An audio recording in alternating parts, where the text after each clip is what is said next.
नाज़रीन, एक बादशाह था जिसकी 7 बेटियां थी।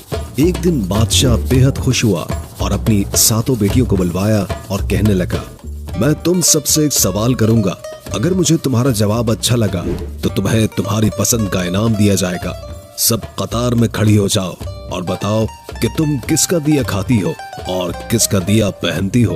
पहली 6 बेटियों ने जवाब दिया, ऐ अब्बा हुजूर, हम आपका दिया खाती हैं और आपका दिया पहनती हैं।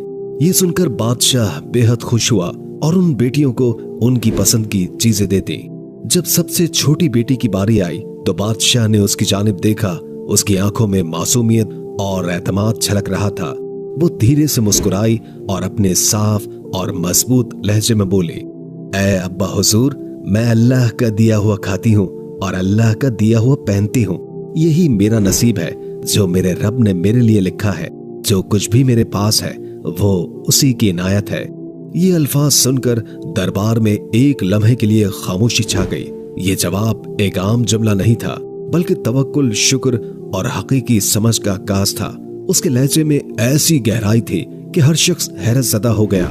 उसकी बात में एक गैर मामूली सच्चाई और आजिज़ी छुपी थी, जैसे वो दुनिया की तमाम नेमतों को हकीकी मालिक की तरफ मंसूब कर रही हो। बादशाह के चेहरे पर गुस्से और हैरत के मिले जुले जज्बात थे। वो शायद ऐसे जवाब की तवक्को नहीं कर रहा था, लेकिन ये छोटी सी शहजादी अपनी उम्र से कहीं ज्यादा समझदार और दाना लग रही थी। उसकी बात में एक खामोश पैगाम ये भी था कि हकीकी शुक्रगुजारी इंसान को जमीन से उठाकर आसमान की बुलंदियों तक पहुंचा सकती है, बशर्ते कि वो दिल से अल्लाह पर यकीन रखे। बादशाह ये सुनकर गुस्से से कांप उठा। उसके चेहरे पर गुस्से की सुर्खी नुमाया हो गई और धाड़ते हुए बोला, ऐ कमबख्त, तुमने मेरी नाशुक्री की है, मेरे एहसानात को नजरअंदाज किया है। ऐसी गुस्ताखी की सजा जरूर मिलेगी। दरबार में सब लोग खामोश हो गए। छोटी शहजादी ने नरमी से जवाब दिया, जो हुक्म अब्बा हुजूर। उसके लहजे में न ही कोई खौफ था न बगावत, बल्कि सिर्फ आजिज़ी और अल्लाह पर यकीन की झलक थी। बादशाह गुस्से में आकर बोला, इस गुस्ताख को मौत की सजा दी जाए। सिपाहियों, इसे फौरन फांसी के लिए तैयार करो। ये सुनकर दरबार में हलचल सी मच गई। बादशाह की छोटी बेटी पर मौत की सजा सुनाना एक गैर मामूली बात थी। सबकी नजरें शहजादी पर थी, जो उस वक्त पुरसुकून खड़ी थी। उसके चेहरे पर खौफ का कोई निशान नहीं था, बल्कि एक अजीब सा इत्मीनान था, जैसे वो जानती हो कि उसका रब उसके साथ है। इसी दौरान बादशाह का वजीर आगे बढ़ा। वो बादशाह के करीब आकर बोला, ऐ आलिजा, अगर इजाजत हो तो कुछ अर्ज करूं? बादशाह ने गुस्से से उसकी तरफ देखा और कहा, बोलो, लेकिन जल्दी करो। वजीर ने नरमी से कहा, बादशाह सलामत, ये आपकी अपनी बेटी है। अगरचे इसके अल्फाज आपको नागवार गुजरे हैं, लेकिन ये इसकी समझ और अकीदे का इजहार है। क्या ये बेहतर ना होगा कि आप इसे जंगल में छोड़ दें? वहां ये अपनी बात को सच साबित करने की कोशिश करेगी और हमें ये भी मालूम हो जाएगा कि आया ये वाकई अपने रब पर इतना तवक्कुल रखती है। बादशाह ने वजीर की बात सुनकर गहरी सांस ली और लम्हे भर के लिए सोचा। फिर वो सिपाहियों की तरफ मुड़कर बोला, ठीक है, इसे फांसी के बजाय जंगल में छोड़ाओ। मैं देखना चाहता हूँ कि ये मेरे बगैर कैसे अल्लाह का दिया खाती है और अपने नसीब का पहनती है। सिपाही आगे बढ़े और शहजादी को ले जाने लगे, लेकिन शहजादी के चेहरे पर अब भी सुकून था, जैसे वो जानती हो कि ये आजमाइश भी उसके लिए अल्लाह की रहमत का दरवाजा खोलेगी। दरबार में मौजूद सभी लोग हैरान थे कि ये लड़की किस कदर मजबूत ईमान और हौसले की मालिक है। शहजादी से तमाम जेवरात और कपड़े ले लिए गए और उसे तन्हा जंगल में छोड़ दिया गया, लेकिन शहजादी मुतमईन रही। उसका तवक्कुल अल्लाह पर था। वो जानती थी कि जो रिस्क अल्लाह ने उसके नसीब में लिखा है वो उसे जरूर मिलेगा। रात के करीब शहजादी ने जंगल में लकड़ियां इकट्ठी की ताकि आग जलाई जा सके। लकड़ियां तलाश करते करते उसने एक झोपड़ी देखी, जिसके बाहर एक बकरी बंधी हुई थी और अंदर से किसी के खांसने की आवाज आ रही थी। शहजादी ने झोपड़ी के अंदर जाकर देखा तो वहां एक बीमार बुजुर्ग चारपाई पर लेटा हुआ था। वो पानी पानी पुकार रहा था। शहजादी ने मटके से पानी निकाला और बुजुर्ग को पिला दिया। झोपड़ी की सफाई भी की। बुजुर्ग ने पूछा, बेटी, तुम कौन हो और इतने बड़े जंगल में अकेली क्या कर रही हो? शहजादी ने अपना सारा हाल बयान कर दिया। सुबह के वक्त बुजुर्ग ने कहा, मैं शहर काम पर जा रहा हूँ और 7-8 दिन के बाद वापस आऊंगा। तुम यहीं रहो, झोपड़ी में खाने पीने का सामान मौजूद है, साथ ही नदी है, पानी भर लेना, बकरी का दूध भी निकाल लेना। ये कहकर बुजुर्ग चला गया। जब रात होती तो शहजादी बकरी का दूध निकालकर आधा अपने लिए रख लेती है और आधा दूध एक बर्तन में डालकर झोपड़ी के बाहर रख देती है। उसका ख्याल होता है कि अगर कोई जानवर या परिंदा भूखा प्यासा होगा तो वो दूध पी लेगा, फिर वो इत्मीनान के साथ सो जाती है। सुबह सवेरे जब शहजादी की आंखें खुलती है तो परिंदों की चहचहाट और ठंडी हवा के झोंके उसे जगा देते हैं। वो धीरे से उठती है और झोपड़ी का दरवाजा खोलती है। जैसे ही वो बाहर कदम रखती है, उसकी नजरें बर्तन पर पड़ती है जो खाली होता है, लेकिन बर्तन के पास एक अजीब सी रोशनी झिलमिलाती है।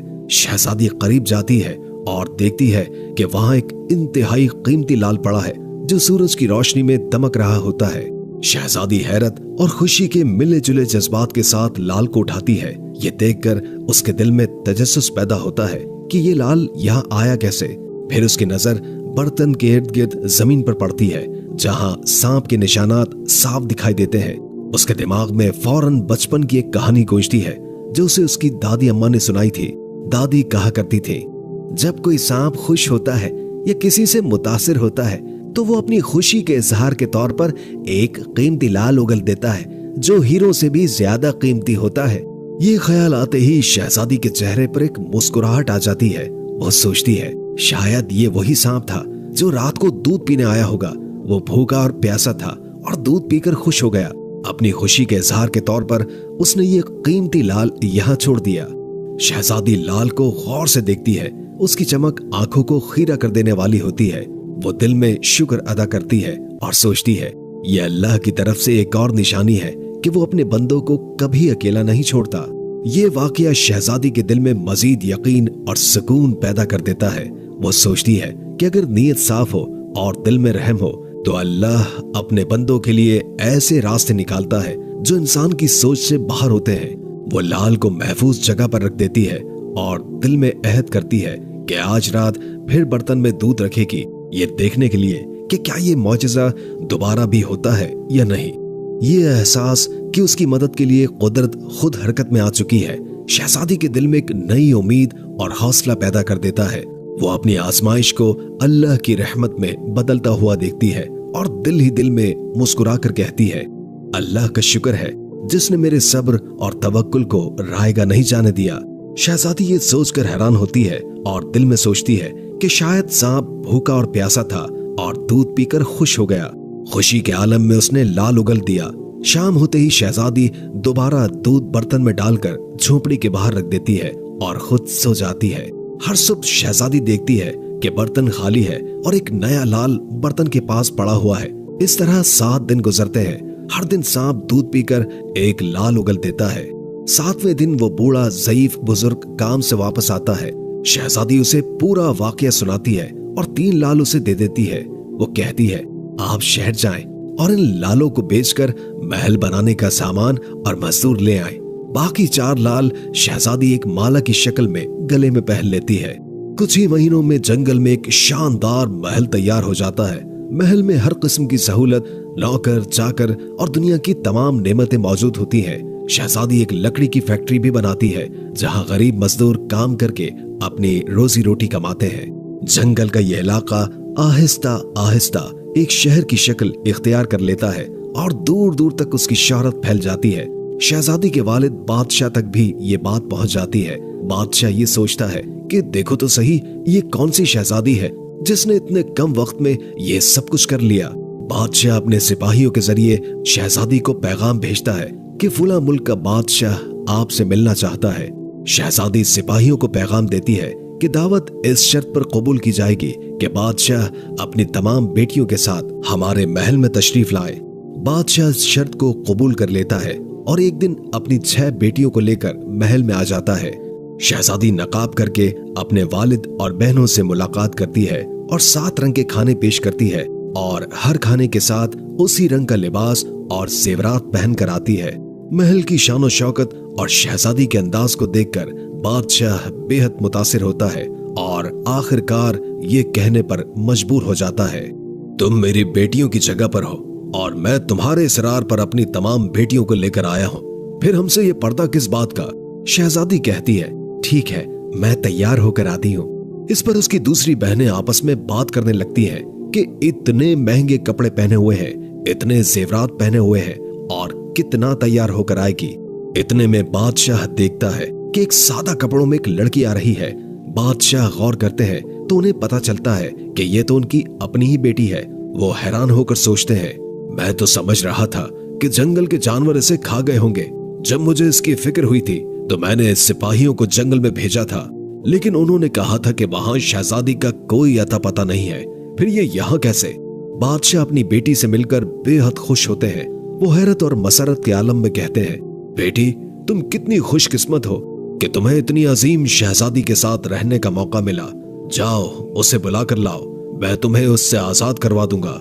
अगर तुम्हारी आजादी के बदले वो मुझसे मेरी सल्तनत भी मांगे तो मैं उसे देने के लिए तैयार हूँ। ये सुनकर शहजादी ने एक लम्हे के लिए अपनी आंखें झुका ली। उसके चेहरे पर एक अजीब सी मुस्कुराहट फैल गई, गोया कोई छुपी हुई हकीकत सामने आने वाली हो। बादशाह और दीगर बहनें हैरानी से उसकी तरफ देखने लगी। शहजादी ने सर उठाया और नरमी से कहा, अब्बा हुजूर, वो शहजादी कहीं दूर से नहीं बुलानी पड़ेगी। बादशाह ने उलझन से पूछा, क्यों, क्या वो करीब ही है? शहजादी ने मुस्कुराते हुए नकाब हटाया और कहा, क्योंकि वो शहजादी मैं खुद हूँ। ये सुनकर बादशाह की आंखें हैरत से फैल गई और दरबार में एक सनसनी सी दौड़ गई। हर कोई सख्ते में आ गया। बादशाह ने कदम बढ़ाए और हैरत के साथ बोले, ये कैसे मुमकिन है? तुम तो जंगल में अकेली थी। ये महल, ये शान और शौकत, ये सब कुछ तुमने कैसे हासिल कर लिया? शहजादी ने पूरा एतमाद लहजे में कहा, याद है अब्बा हुजूर, मैंने कहा था कि मैं अल्लाह का दिया हुआ खाती हूँ और अपनी किस्मत का पहनती हूँ। ये सब अल्लाह की इनायत है। आपने मुझे आजमाइश में डाला, लेकिन मेरे रब ने मुझे कामयाबी से नवाजा। ये महल, ये दौलत, ये सब मेरे रब का इनाम है। बादशाह ने गहरी सांस ली। उसकी आंखों में शर्मिंदगी और फख्र के मिले जुले जज्बात थे। वो बोले, बेटी, तुमने आज मुझे एक सबक सिखाया है जो मैं कभी नहीं भूलूंगा। शहजादी ने मुस्कुराते हुए कहा, आजमाइश हमें तोड़ने नहीं बल्कि मजबूत करने आती है अब्बा जान, और जब तवक्कुल अल्लाह पर हो तो दुनिया की कोई ताकत हमें शिकस्त नहीं दे सकती। ये लम्हा बादशाह और सबके लिए एक गैर मामूली मोड़ बन गया, जहां एक बेटी ने अपने सब्र, तवक्कुल और हौसले से साबित कर दिया कि अल्लाह के फैसले हमेशा बेहतरीन होते हैं। शहजादी मुस्कुराते हुए बोली, बाबा, बात भूल गए क्या? बादशाह ने कहा, वो क्या?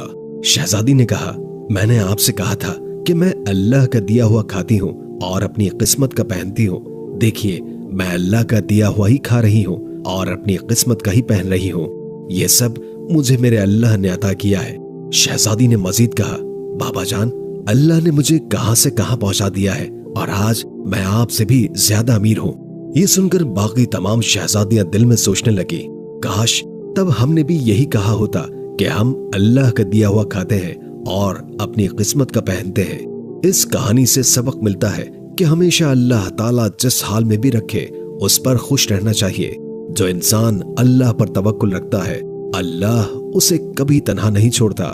नाज़रीन, आप हमें कमेंट बॉक्स में जरूर बताएं कि ये कहानी आपने अपने बचपन में अपने दादा दादी, नाना नानी या किसी बुजुर्ग से सुनी है या आज पहली बार सुन रहे हैं। अगर आपने ये वीडियो मुकम्मल देखी है तो कमेंट बॉक्स में मुकम्मल का लफ्ज जरूर लिखें ताकि हमें पता चले कि कितने लोगों ने हमारी वीडियो को आखिर तक देखा है। दोस्तों, शहजादी के लिए एक लाइक तो बनता है। इस वीडियो को लाइक जरूर कीजिए और अगर आपको ये वीडियो पसंद आई हो तो इसे दूसरों के साथ शेयर करें और मजीद दिलचस्प वीडियो देखने के लिए हमारे चैनल को सब्सक्राइब करें।